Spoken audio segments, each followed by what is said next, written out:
Hola, soy Ignacio Torralba, el Tiet, y esto es Entender de Vinos. Hoy vamos a tratar de un tema que sale con frecuencia cuando se habla sobre todo de vinos cuyas uvas han estado criadas bajo unas condiciones muy especiales, como es el caso de la botrytis.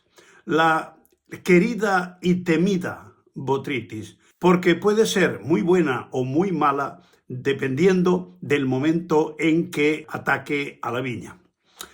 En la naturaleza hay un tipo de organismos, se llaman los hongos. Los hay de varios tipos, desde setas comestibles, alucinógenas hasta venenosas. Es un tipo de organismo amplísimo con muchas familias y muchas variedades. Hay un grupo llamado los fitopatógenos, que atacan a las plantas y pueden llegar a ocasionar su muerte. Se convierten en parásitos de la planta que viven y se reproducen a costa de la planta en la que están parasitando.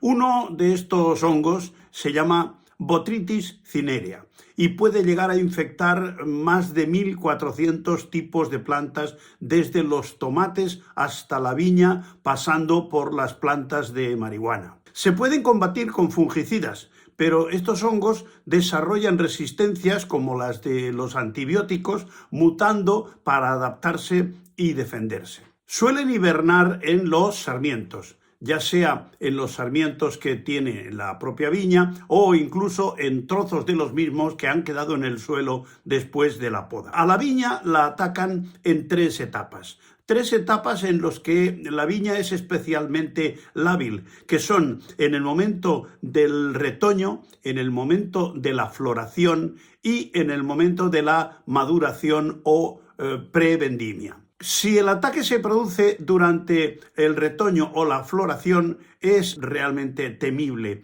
porque entonces es la temida podredumbre gris. Es una enfermedad fúngica que destruye la cosecha y arruina la producción de la viña. En cambio, es bienvenida cuando se pretenden elaborar vinos de este tipo, afectados por la botrytis, y realmente este hongo actúa cuando empieza, digamos, la plena maduración. Las lluvias frecuentes suelen reproducir las esporas y entra por las uvas dañadas, ya sea por picaduras de los pájaros, por granizo o incluso porque algunas variedades de uvas hacen unos racimos muy prietos y al crecer y engordarse unos granos revientan a otros y por ese grano reventado puede entrar el hongo. Hay varios tipos de hongo. Hay el hongo blanco, el hongo gris y el hongo negro. Las variedades de vid con la piel fina son más sensibles porque la radícula del hongo tiene más facilidad para penetrarlas y colonizarlas. Ataca tanto a viñas de uva blanca como de uva tinta. Se inicia cuando el grano empieza a madurar y a tener azúcares. Las variedades Cabernet Sauvignon y Merlot son menos sensibles a la botrytis porque produce racimos de granos más sueltos en los que es fácil que corra el aire por en medio y que el agua de la humedad o de la lluvia se pueda ventilar con alguna pequeña brisa de airecillo que pueda hacer. La podredumbre noble ocurre cuando las condiciones de humedad se suceden otras de sequedad. Son generalmente mañanas con nieblas y tardes cálidas con sol y cierto airecillo que seca la planta y los racimos. De esta manera se producen los famosísimos sauternes, tocais, etc. Botrytis cinerea es un nombre con dos raíces. La primera es una raíz griega, botrytis viene de racimo o uva y cinerea viene del latín ceniza, o sea que se traduciría como racimo ceniciento, porque es el aspecto que tiene el racimo cuando está colonizado por este tipo de hongos. No se produce de igual manera todos los años, ni con la misma intensidad. Necesita nieblas y tardes de sol, como hemos dicho, y la podredumbre noble consume una gran parte de agua de los granos y algo de azúcar, pero no los ácidos. La botrytis complica la fermentación porque produce una sustancia que mata la levadura, que también es un hongo. A causa de esta lucha entre ambos hongos, la fermentación puede enlentecerse hasta durar casi 2 años con paradas y arranques. El vino producido, como es de suponer, tiene un gran aroma, un bonito color, aromas de miel, membrillo, una alta acidez y poco grado alcohólico. Los mejores vinos que se producen con la podredumbre noble son los de uva blanca. Se han hecho pruebas con tintos, pero son poco satisfactorias, aunque en realidad la podredumbre gris los ataca a todos. Si el clima es seco, no aparece. Y si es demasiado húmedo, aparece la podredumbre gris. En el caso de la podredumbre noble, se producen vendimias parciales muy tardías. El hongo consume algo de ácido tartárico y el restante se transforma en ácido glucónico y glicerol, que le dan al vino esa untuosidad y esa melosidad que resulta tan agradable.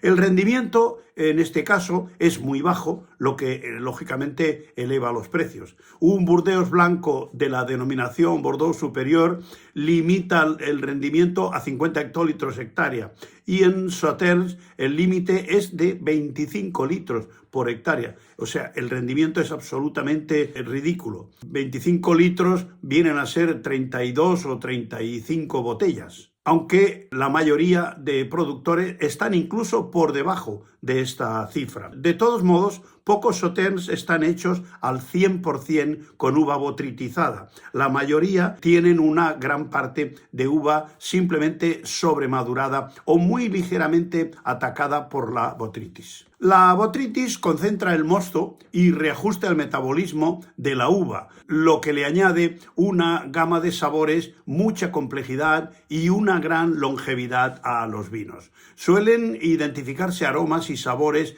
de madreselva, orejones, que es el albaricoque seco, miel, cera de abeja, caramelo, frutillos secos, tostadas, incluso sutiles notas de jengibre. Todo ello además de los aromas propios de la misma variedad. Se producen vinos botrytizados en varios países. Los hay desde luego en Francia, que tiene Sauternes, Barsac, Montbazillac, Cadillac, y en Alsacia la selección de Grains Nobles. En Alemania se producen en las zonas del Rin y del Mosela, los ya conocidos Beerenauslese y Trockenbeerenauslese. También se producen en Austria, en las inmediaciones del lago Niesandel, que se producen Beerenauslese, Austruck, Trockenbeerenauslese y Esens. En Hungría se producen en la zona de Tokaj los famosísimos Tokaj Astú, que varían de 3 a 6 putonios y esencia. Ya sabéis que los putonios son unos capazos de vendimia. En un principio parece ser que estos vinos se originaron porque hubo unas guerras en la época de la vendimia y no se pudieron recoger las vendimias. Y cuando volvieron de la guerra, fueron a ver qué es lo que había quedado. Se encontraron con una sorpresa desagradable inicialmente, pero que al final les ha resuelto la vida. En Australia, en la zona de Riverina, en Nueva Gales del Sur, también se producen unos vinos botrytizados que son muy interesantes. En cambio, el vino producido por las uvas atacadas por la podredumbre gris es realmente imbebible. Tiene un color amarronado, tiene una elevada acidez volátil que recuerda lógicamente las notas avinagradas, es muy difícil de clarificar y tiene una gran cantidad de olores desagradables, a moho, de todo tipo. Dice la historia que estos vinos aparecen en la zona de Tokaj, en Hungría, en el siglo XVI y posteriormente en Alemania, a mediados del siglo XVIII. A Sauternes llegan a mediados del siglo XIX, o sea que tampoco es una forma de hacer tan sumamente antigua, al menos en Francia. El mantenimiento de la acidez evita que sean vinos que resulten empalagosos, porque son vinos de un gran dulzor debido a la concentración de los azúcares. El hongo consume del 35 al 45% del azúcar y el aumento de glicerol le da esa característica untuosidad y suavidad en boca. Están clasificados como vinos naturalmente dulces. Quiere decir, vinos a los que no se le añade ni mosto, ni azúcar, ni ningún tipo de alcohol. En cuanto a las uvas afectadas por la podredumbre noble, tienen diversos comportamientos. Hay algunas que se potencian más que otras con la contaminación de este hongo. Mientras que la uva Riesling y la Semillón ganan más complejidad de la que pierden, la Sauvignon Blanc es la que más gana, porque aumentan los derivados terpenos y el teleaspirano, que se acumula con el envejecimiento del vino y se asocia al aroma de albaricoque, y con el envejecimiento se van potenciando también aromas de piel de naranja y azafrán. Los expertos opinan que esos aromas no provienen de la botrytis, sino de la concentración de los aromas. Dada la fragilidad de la piel por el efecto del hongo, la vendimia tiene que hacerse rigurosamente a mano, según la propagación del mismo hongo, y haciendo varias pasadas, buscando los racimos más afectados, lo que eleva los costes de la mano de obra, que además tiene que ser mano de obra especializada. En la fermentación de estos vinos, el hongo produce unos polisacáridos que tienen un efecto inhibidor y ralentizan el metabolismo de las levaduras. Las Saccharomyces baarum está especializada para enfrentarse a estas altas concentraciones de azúcar y a las bajas temperaturas debido a lo tardío de la fermentación. Lógicamente, si la vendimia se hace a último, prácticamente a finales de año, las temperaturas, sobre todo en las latitudes donde se producen, han bajado bastante y cuesta mucho que la temperatura de la bodega llegue a esos 16 o 17 grados que necesita la fermentación para poderse producir, aunque sea de manera lenta o incluso a tropezones, porque a veces va parando y arrancando por esa lucha que hay entre los hongos de la propia botrytis y los hongos de las levaduras. Estos vinos no pueden realizar la fermentación maloláctica porque le restaría la apreciada acidez, y la presencia de altos niveles de azúcares residuales y glicerol juega a su favor.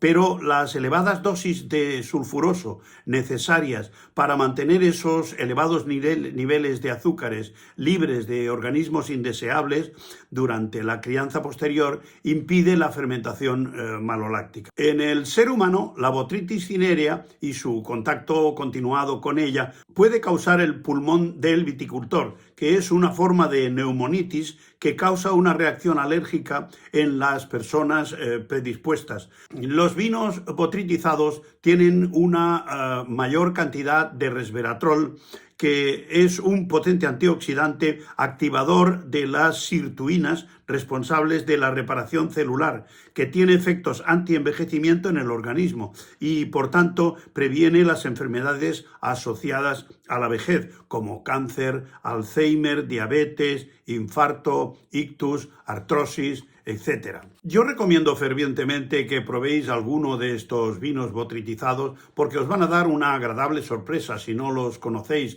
Son vinos francamente muy agradables que funcionan con postres lógicamente dulces, pero curiosamente también funcionan por contraste con alimentos que no son nada dulces, como el Roquefort, el Foie, etc. Son vinos realmente muy fáciles de maridar, porque son realmente muy amables, muy agradables al paladar, untuosos y con una cantidad de matices tanto aromáticos como gustativos que no os dejarán indiferentes. Os recomiendo que probéis algún Sauterne. Yo no hace mucho probé un vino botritizado de la zona de la margen derecha de la Dordoña que realmente me sorprendió. Un vino de la denominación de origen llamada Cadillac, de un precio relativamente moderado y que me encantó. Aquí abajo, a vuestra derecha, hay un botoncito para que os podáis suscribir al canal. Si lo hacéis, cada vídeo que publique os llegará una notificación para que podáis estar al corriente de los diferentes vídeos que vayan saliendo.